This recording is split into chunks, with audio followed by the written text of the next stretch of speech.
السلام علیکم محترم ناظرین، بسم اللہ الرحمن الرحیم۔ آج میں آپ سے کسی معمولی مسئلے پر نہیں بلکہ ایک ایسی خاموش بیماری پر بات کرنے جا رہا ہوں جو عورت کے جسم کو آہستہ آہستہ اندر سے کھوکھلا کر دیتی ہے۔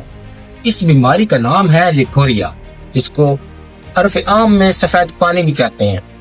افسوس کی بات یہ ہے ہماری سوسائٹی میں اس بیماری ہی نہیں سمجھا جاتا بلکہ اس کو ایک بوجھ سمجھا جاتا ہے۔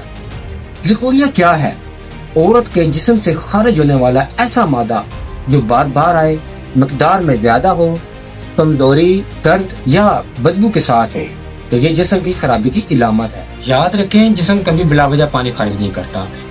ایک خطرناک اشارہ ہے کم عمر بچیوں میں لیکوریا کا۔ یہ سوال صرف ان ماؤں کے لیے نہیں بلکہ ہر باشعور انسان کے لیے ہے۔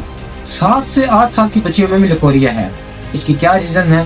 وجہ صرف ایک نہیں، بہت ساری ہیں۔ مصنوعی خوراک، ہارمون سے بھری ہوئی مرغی، ٹھیک ہے، سمجھ میں آ رہی ہے آپ کو، غیر فطری طرز زندگی، ذہنی دباؤ، نیند کی کمی، اور نتیجہ یہ نکلتا ہے کہ بچی کا جسم وقت سے پہلے بالغ ہونے لگتا ہے۔ یہ نارمل نہیں ہے، یہ ڈیزیز پیٹرن ہے۔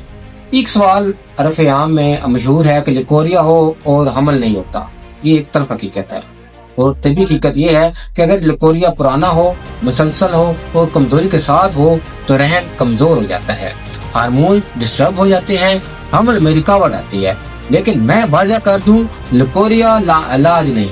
اکثر خواتین کہتی ہیں ڈاکٹر صاحب دل بیٹھتا ہے، جسم میں جان نہیں، ذرا سا کام کروں تو تھک جاتی ہوں۔ یہ علامات ہیں مسلسل کمزوری، کمر، پیٹ اور ٹانگوں میں درد، چکر، گھبراہٹ، ذہنی بوجھ اور خود اعتمادی میں کمی۔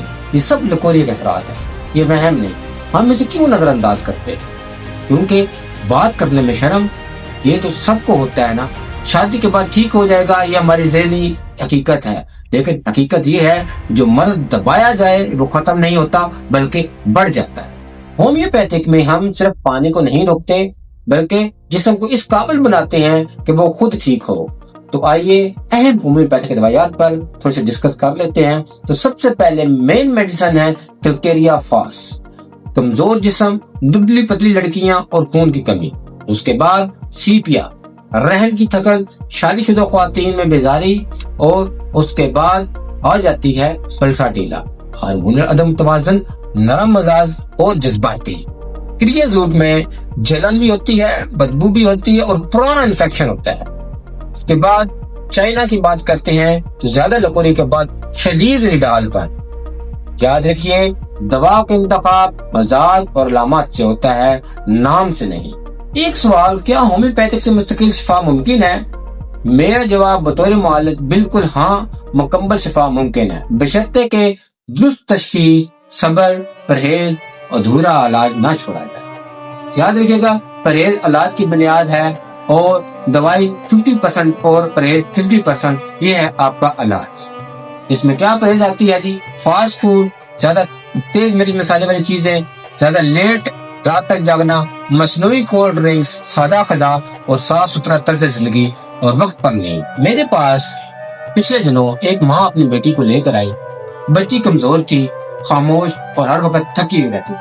ماں نے کہا ہم نے سوچا یہ عمر کا مسئلہ ہے، لیکن جب میں نے صحیح تشخیص کی اور بروقت علاج سٹارٹ کیا، یقین مانیے گا چند مہینوں میں ہی بچی کا چہرہ کھل اٹھا، اعتماد واپس آ گیا، کمزوری ختم ہو گئی، اور بیماری چھوٹی سی تھی لیکن غفلت بہت ہی بڑی تھی۔